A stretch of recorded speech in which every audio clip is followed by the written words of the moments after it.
আমার মতো আর কে কে আছেন বলেন তো, যাদের পুরনো কোনো জিনিস ফেলে দিতে ইচ্ছে করে না।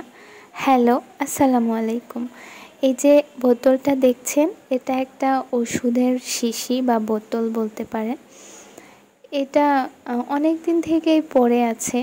আমি ওষুধটা শেষ হওয়ার পরে বোতলটা ফেলিনি, কারণ ভেবেছিলাম এটাতে কোনো একটা কিছু করব।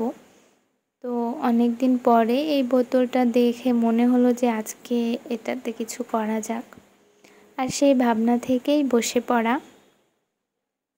প্রথমেই আমি বোতলটাকে হোয়াইট কালার বেস দিয়ে নিয়ে অনেকক্ষণ শুকানোর জন্য রেখে দিয়েছিলাম।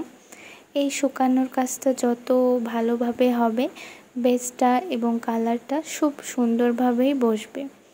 যেহেতু এটা একটা প্লাস্টিকের বোতল, তাই রং শুকাতেও একটু দেরি হবে, এবং এটাতে আপনি ফোমের যেই তুলিটা সেটা দিয়ে আপনি ড্যাব ড্যাব করলে তবেই রংটা ভালো মতো বসাতে পারবেন। আর লাগবে হচ্ছে কটন বাড। কটন বাডের সাহায্যে এরকম বিন্দু বিন্দু এঁকে নিলেই দেখেন যে কত সুন্দর ফ্লাওয়ার ক্রিয়েট হয়ে গিয়েছে।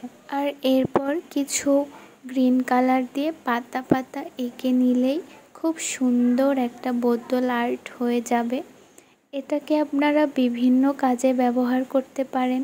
প্রথমত ব্রাশগুলো এর মধ্যে রাখতে পারেন, আবার এটাতে চাইলে আপনি কোনো ইনডোর প্ল্যান্ট রেখেও সাজাতে পারেন, অথবা শুধু বোতলটা সাজিয়ে রাখলেও কিন্তু মন্দ হয় না। আসলে কাজটা কেমন হয়েছে কমেন্টে অবশ্যই জানাবেন। লাইক, কমেন্ট এবং শেয়ার করে দিবেন। আল্লাহ হাফেজ।